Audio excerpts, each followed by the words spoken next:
What can you expect when you're a leader? We're continuing to read through the Bible in a year. We're on Numbers 11 through 13. I want to give a short video on this really masterclass of leadership. Now, first of all of you are leaders at some level. Maybe some of you lead a large organization. Maybe you lead a team at work. Maybe you lead a church. But maybe you just lead some people in your family. Maybe just a few friends look to you to lead. Anytime you get in the car and you plan out a direction, there are other people in the car with you. You are leading them in a certain direction.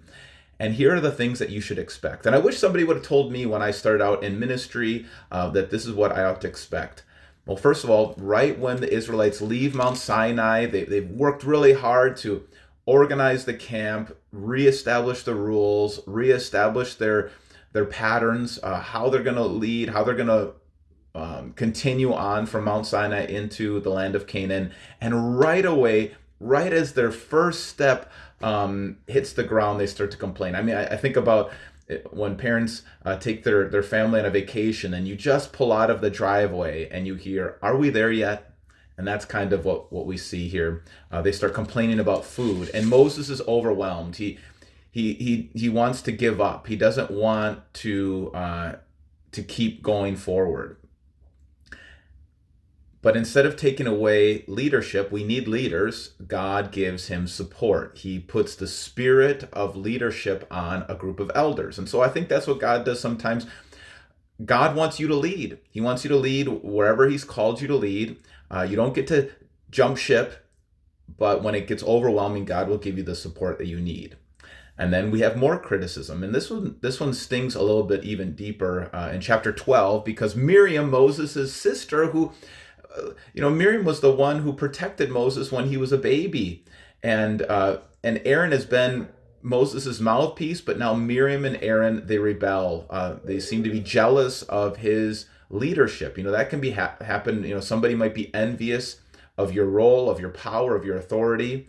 But Moses doesn't lash out at them. Moses lets God be the judge. Moses lets God deal with his detractors, with those who are challenging his leadership. And that's a really good point, is that when we get challenged in our leadership roles, don't give up, but also don't lash out. Don't try to get revenge. Let God be the judge. Leave room for God's wrath. Okay?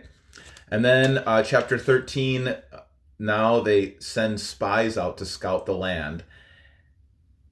And a leader is picked from every tribe of Israel, and you'd expect these leaders to be excited. They've seen so many powerful things from God. They've seen God bring plagues on Egypt, take hundreds of thousands of people out of Egyptian slavery, part the Red Sea, defeat their enemies. They have all these reasons to be hopeful that God is going to be with them in the future, but many of them fall into unbelief, into fear.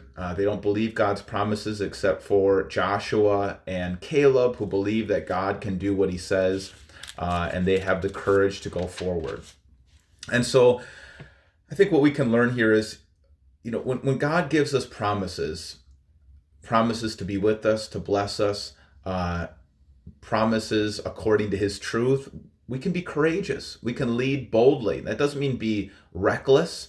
That doesn't mean to lead a church or a group in a direction that's just for our own personal glory. But when God gives us an opportunity, when he gives us direction, we can lead courageously. So these are some of the challenges of leadership, that you're going to get complaints, you're going to get pushback, you're going to get rebellion, you're going to need support, you're going to need direction from God, you're going to need to have courage. So hopefully that helps. Keep reading the Bible. Don't give up.